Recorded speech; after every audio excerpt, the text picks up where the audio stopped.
Hi everyone, my name is Erika Togashi, and I just wanted to say I am incredibly honored and excited to be here, part of Pitchfest 2020.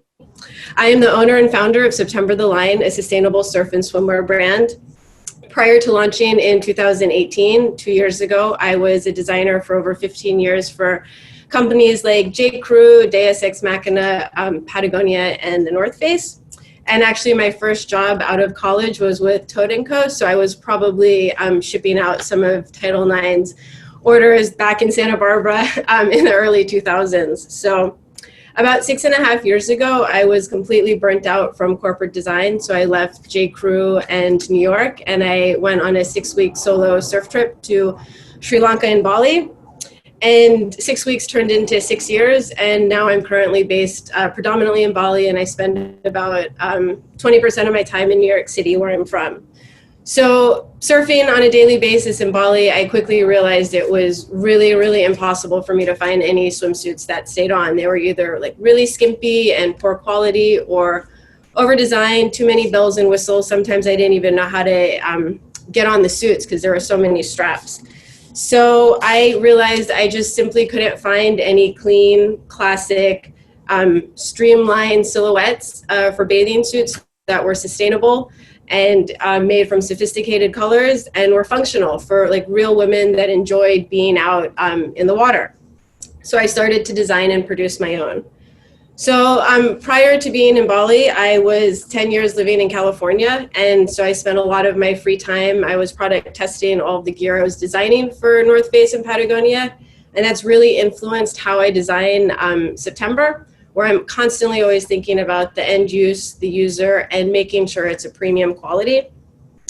So one of my favorite quotes is, "The details are not the details, they make the designs," by Charles Eames. And that's what at the core of what September is about. It's about quality, performance, fit, materials, and sustainability.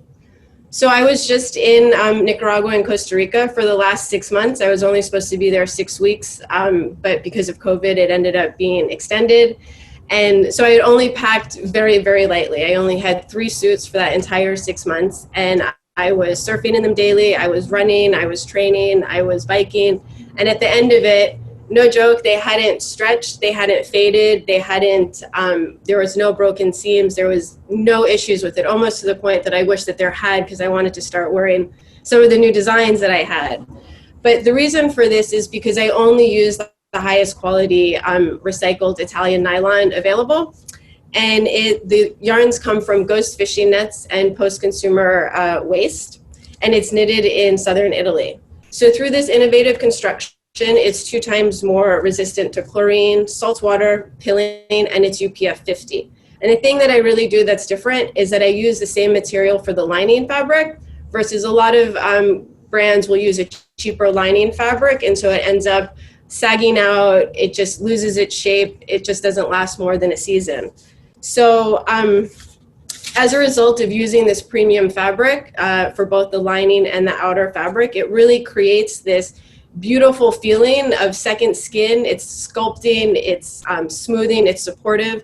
And more than anything, when women wear it, they just feel that they have the support when they're in the water. And that's what creates confidence, it creates beauty, and they don't have to think about anything else when they're in the water. And so I'm not creating product that only lasts a season and ends up in the landfill after a couple wears or something.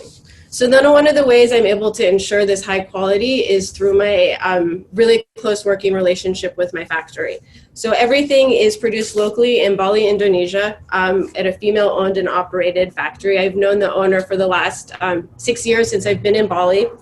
And her factory adheres to incredibly strict, fair labor ethical standards. She pays everyone a fair and living wage. There's zero waste, and she gives all of the employees 6 weeks paid holiday. So as a brand, I also focus on small batch production. So, this reduces my excess inventory and waste, but it also ensures that each swimsuit is given the care and attention it deserves throughout production to make sure it's the highest possible quality available. There are cheaper priced recycled fabrics out of Asia, but I've chosen not to use them because I sampled it and I just wasn't happy with the quality and I didn't feel comfortable offering that to the customers. So all of our trims and packaging is made off of recycled cardboard and PVC, and all of our online orders are shipped doing 100% compostable bags. Something I'm really, really proud about are the collaboration and press that I've received over the last 2 years. So I've collaborated with two iconic female longboarders, Cassia Medor and Lola Mignette. So I've done 2 collaborations with Cassia, and we are launching the collaboration with Lola this holiday season, which I'm really, really honored that they wanted to work with us. And I feel like that's a true testament to how they feel about the designs and the quality. I've also had some amazing other female longboarders wear our swimsuits, from Honolulu Bloomfield, 2-time world championship, Sierra Lebec, Ivy Thomas. So those are things that I'm actually just personally really proud about.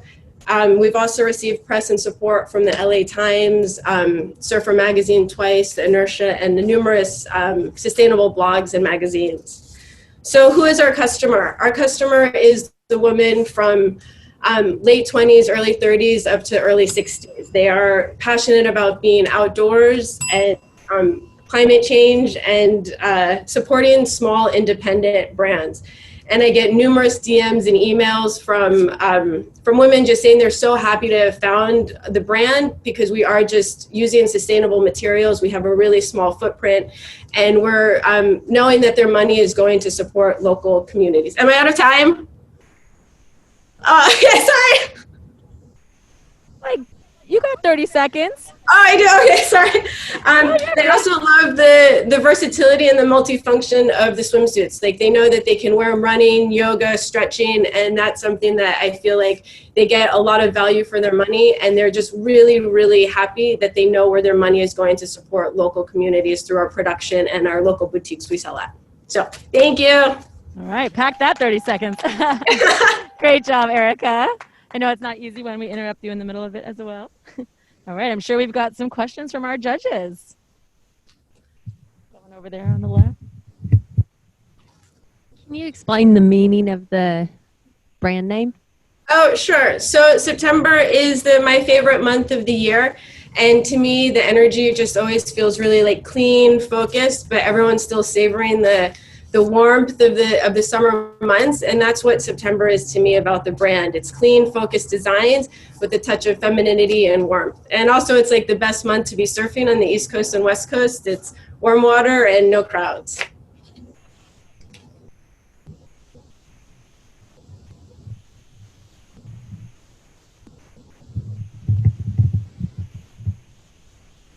Seems like you're already pretty well established. Nice work there. Can you share your growth rates, your direct-to-consumer growth rates year over year, and then your wholesale, your B2B year over year? Sure. So we grew in the first to second year, 86%. It was predominantly through wholesale, and our direct has grown about 25%. And this year we were projected to continue to grow the same amount, but then COVID hit, and that really affected our international sales because a lot of our accounts are international, and with borders closed, that's really sort of affected the sales. So we're focusing on domestic and direct. So what is the one thing you feel your company needs to get to that next level? Like, there's one thing you need. I think like increasing the brand awareness. I'd love to increase our visibility in the US. I feel like we're pretty established within international surf communities, but in the US, I feel like the market is, I would really like to have more presence in the US.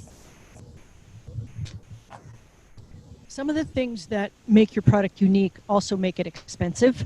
The recycled and some small batch production, that kind of stuff. So can you talk to me about your margins and sustainability with your margins? And as you grow, if you were to get a purchase order for more than just the surf shops, how would that work on the finance side?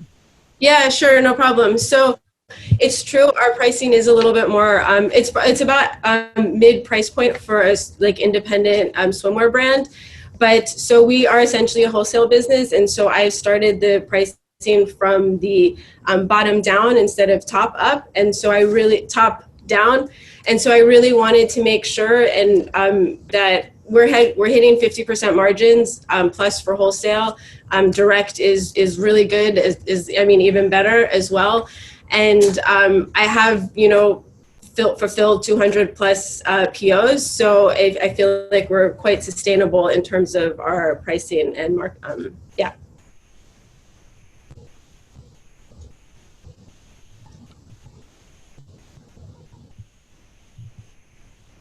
And I just want to say one thing. I feel that, our customer they are really passionate about the fact that it's a sustainable brand. They're willing to pay a little bit extra money because they know what they're spending isn't just, they know who's behind the brand. They know who I am. They see who's making the swimsuits. And I feel like they're really comfortable to spend that money. We have a lot of return customers that come back after the first year, second season.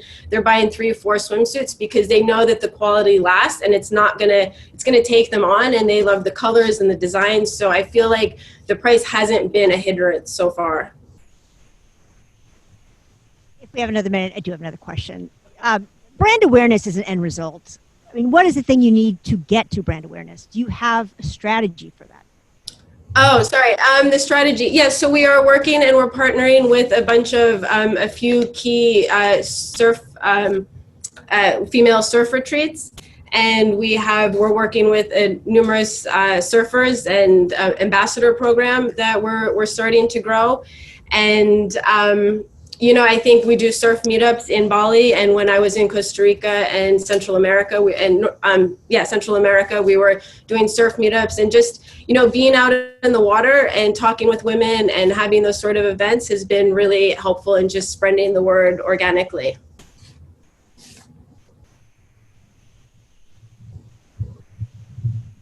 Hi.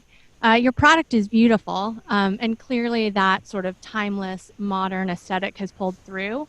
When so much of swim is kind of driven by print to get that person to buy something again and again and again, how do you think through balancing that timeless approach to kind of more seasonal or annual kind of trends and prints and things like that? That's a really good question, and I'm actually offering my very first print for spring 21.